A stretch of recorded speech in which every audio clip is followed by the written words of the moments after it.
జయ హో నా జన్మభూమి ఎంత గొప్పదో, జయ హో నన్ను కన్న భూమి ఎంత గొప్పదో. కాళేశ్వరం మీద మీరు రకరకాల కామెంట్లు చేస్తూ ఉన్నారు. కాళేశ్వరం అనే ప్రాజెక్ట్ అనేది ఒక అభూత కల్పన, దానివల్ల ప్రజలకి రైతులకు ఒరిగింది ఏం లేదంటున్నారు. మరి ఈరోజు అదే కాళేశ్వరం ప్రాజెక్టులో వచ్చిన నీటిని ఇప్పుడు మీరు కాలువల్లో నింపుకునే ప్రయత్నం చేస్తూ ఉన్నారు కదా, దానివల్ల అసలు ఉపయోగమే లేదన్నారు.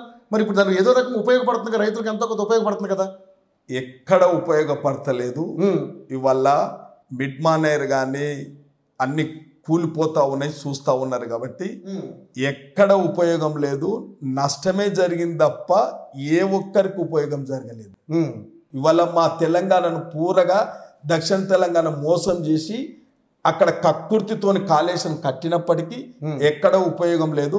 పాలమూరు రంగారెడ్డికి ఎంత అన్యాయం చేసిరు అనేది ఇక్కడ రైతులు చెంప చెల్లుమనేటట్టుగా 12 మంది ఎమ్మెల్యేలను గెలిపించడం జరిగింది. ఇవాళ వాస్తవాలు అందరికీ తెలుసు. వాళ్ళు చేసిన మోసాలన్నిటినీ ఎండగట్టడానికి అందరు ప్రజలే సిద్ధంగా ఉండే అధికారాన్ని అప్పచెప్పారు. వాళ్ళ కాళేశ్వరం నిండుగా కలెక్షన్గా అది మార్చుకునేది తప్ప కాళేశ్వరం రైతుల గురించి అయితే కాదు.